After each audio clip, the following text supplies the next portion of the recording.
എന്തൊക്കെ നിങ്ങളുടെ ഉമ്മാന്റെ ഉദ്ദേശം? വാടക വീട്ടിലും എനിക്ക് സ്വസ്ഥത തരാണ്ടിരിക്കാൻ തന്നെയാണോ അവരിങ്ങോട്ട് കെട്ടി എഴുന്നള്ളിയത്? മനുഷ്യനിക്ക് മദ്യം കൊതി ആവണ്ടിക്ക.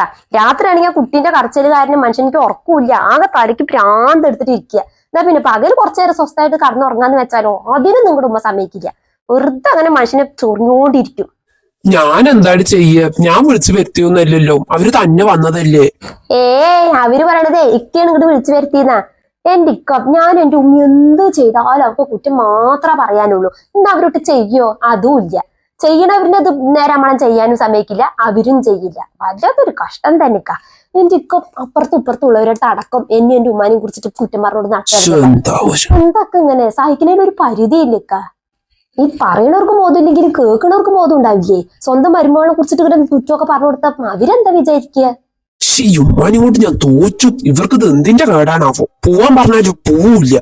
എങ്ങനെങ്കിലും ഒന്ന് ഇവിടുന്ന് വിട്ടാക്കാന്ന് വിചാരിച്ചാലും അവരവിടെ പോയിട്ട് ഫൈസലിന്റെ ഭാര്യ കൂടി അവനിവിടുന്ന് ആട്ടി പുറത്താക്കിയെന്നായിരിക്കും പറഞ്ഞ് നടക്കുക. നീ എങ്ങനെങ്കിലും ഒന്ന് അഡ്ജസ്റ്റ് ചെയ്യും, അല്ലാണ്ട് ഇപ്പൊ ഞാൻ എന്താ പറയാ? അവരെന്തെങ്കിലും പറഞ്ഞാലേ നീയും ഒപ്പത്തിനൊപ്പം തിരിച്ചു പറഞ്ഞ അപ്പൊ മനസ്സ് മുട്ടിയിട്ട് അവര് തന്നെ പൊക്കോളും. മനസ്സ് മുട്ടിയിട്ടേ ഞാനിവിടുന്ന് ഇറങ്ങിപ്പോണ്ടി വരും, അല്ലാണ്ട് അവരിവിടുന്ന് പോവില്ലേ. ചെക്കൻ വന്നില്ലേ? ചെക്കന്റെ ശബ്ദം ഞാൻ കേട്ടതാണല്ലോ. അപ്പൊ ഇതിന്റെ ഉള്ളിൽ കയറി വാലടച്ചു. ഇങ്ങനെ ഒരു പെൺകോന്തൻ. ഡാ